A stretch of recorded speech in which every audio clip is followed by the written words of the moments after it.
总统大选南北合作到底进展如何？国民党总统参选人侯友宜证实讲，这2天有敲电话给郭文铁，不过因为郭文铁进前访问美国期间的手机互偷摕去，侯友宜讲电话有通，不过无人回应。同时嘛，呼吁民众党应该派人甲蓝营展开2对2的沟通，这一连串的动作。 未输有意要抢回南北合作议题，这个会议的主导权。委托是联络柯文哲席，那可惜电话通了，他就没有接，会不会是因为他手机在机场掉了以后？ 一通电话敲过，拢无人接。南北合即摆竟然卡伫咧访问美国的时阵，郭文铁迄支离奇消息的手机啊！既然安尼，侯友宜归去直接甲发声。我们选办跟国民党其实都会各派一个人，我也建议民众党也派2个人。 成功理念才来讲细节。虽然民众党提出讲要比民调，不过蓝营自头到尾无讲袂也是唔。互郭文铁起一个呛国，规气规碗捧起。媒体就也未问，侯友宜就家己回应，敢若嘛希望讲唔通拍歹合作的气氛。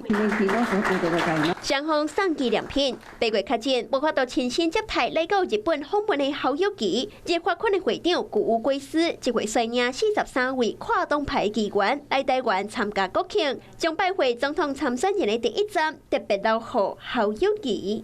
侯友宜さんは警察の日本でいうと警察庁長官です。私は、日本の国家公安委員会の委員長を経験をいたしまして、そんな話題も共通の話題としてございました。有话讲，嘛是嘛是，侯友宜嘛展现家己和日本零距离。これ以往私は侯友宜です。希望我当选，我就会让台海一定安定。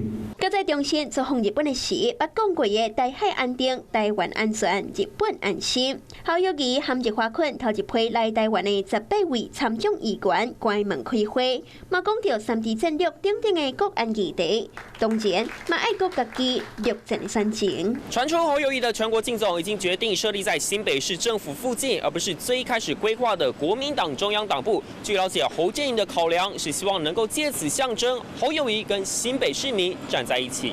香港请假无要插市民，就看侯友宜敢有法度化解大本营的危机。Hello， 我是冯薇芝，想要抢先掌握最及时的新闻资讯吗？赶快订阅、按赞、开启小铃铛，锁定华视新闻 YouTube 频道。